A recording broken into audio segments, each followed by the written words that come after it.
Bienvenue dans ce nouveau chapitre où je vous propose de mettre en pratique tout ce que l'on a vu depuis le début de cette formation à travers un petit exemple concret. Donc dans ce chapitre, nous allons créer une application de A à Z en utilisant le framework CakePHP et toutes les connaissances que l'on a acquis depuis le début. Donc ce que je vous propose, c'est de créer une sorte de mini-site communautaire qui va permettre aux gens de partager des photos de leurs animaux de compagnie. Donc on va apprendre à créer un système de compte utilisateur, donc on va gérer l'inscription, la validation du compte, la modification du profil, la déconnexion et le rappel du mot de passe. On créera ensuite un système qui va permettre aux gens d'uploader des photos et de taguer différents animaux sur ces photos-là. Donc on va pouvoir dire par exemple, il y a la photo de mon chien et de mon chat sur cette photo. Et enfin, on créera un petit système qui va permettre aux gens de commenter les photos de chacun et on créera différentes pages. Donc le principe, c'est vraiment de mettre en pratique tout ce que l'on a vu et de s'assurer que vous avez bien tout assimilé. Donc on va commencer et comme d'habitude dans tous les exemples pratiques, on va partir de rien histoire de revoir tout ce que l'on a vu depuis le début. Donc là, à l'heure à laquelle je parle, on est actuellement à la version 2.3.4. Mais voilà, donc je vous dis ça juste à titre d'information. Donc ici, mon framework s'est téléchargé, donc je vais aller le copier dans un dossier. Donc je l'ai appelé ici Petsy, ce sera le nom de notre petite application. Donc je vais copier tout ce dossier-là. Pour bien travailler, ce que je vais faire, je vais supprimer tout ce que j'ai ouvert avec mon éditeur et je vais y glisser le dossier app, c'est mon dossier qui va contenir notre application. Donc la première chose à modifier, comme d'habitude, c'est tout simplement au niveau de la configuration, on édite le fichier core.php et on va changer les deux clés de sécurité qui vont permettre d'encoder les mots de passe et les sessions. Donc ici, je fais un changement relativement simple, mais je vous conseille plutôt de changer la totalité de la chaîne pour éviter que quelqu'un puisse deviner la modification que vous avez faite. Ensuite, je vais renommer tout simplement le fichier database.php.default en database.php. Donc ici, au niveau de la configuration, on va se connecter à localhost. Le login, moi c'est root, je n'ai pas de mot de passe. Et au niveau de la base de données, je vais l'appeler Petsy. Donc ce que je vais faire, c'est qu'au niveau de ma base de données, je vais aller créer une nouvelle base que je vais appeler Petsy. Et je vais l'encoder en UTF-8 pour éviter tous les problèmes. Donc là, de la même façon, je décommande cette ligne UTF-8. Ensuite, j'ai une seconde configuration, si vous vous souvenez, c'est la configuration pour les tests unitaires.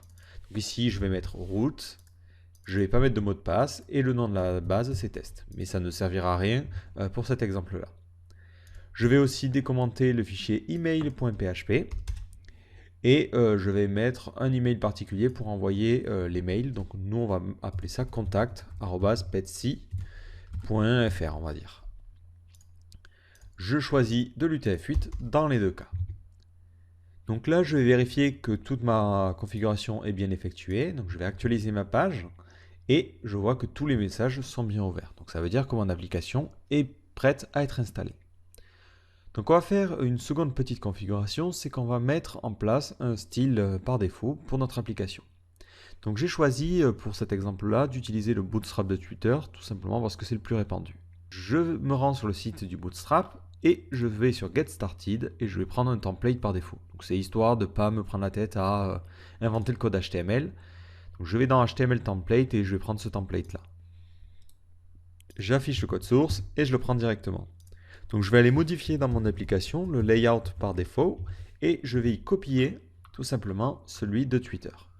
Donc évidemment on va faire quelques petits changements. Je vais retirer tous les JavaScript que j'ai.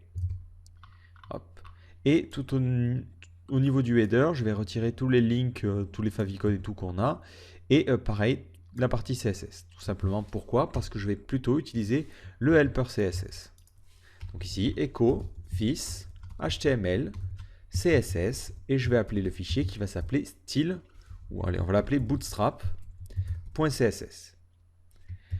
Donc ce fichier n'existe pas, hein. Si j'actualise ma page, hop, ici, vous voyez que je n'ai pas de style.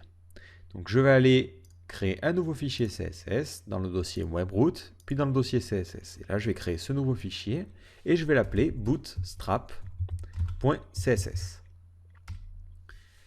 Donc moi, je ne suis pas un grand fan du style vraiment par défaut du Bootstrap. Donc ce que je vais faire, je suis allé sur Bootswatch qui propose des thèmes et j'aime plutôt pas mal le thème Cosmo. Donc je vais utiliser ce thème-là.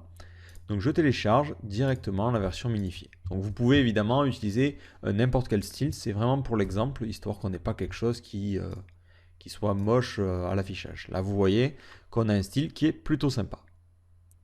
Voilà, donc là on a fini de configurer notre système de base. Alors par contre, tout simplement ici dans mon layout par défaut, il faut que je mette un vis fetch content pour choisir d'afficher le contenu.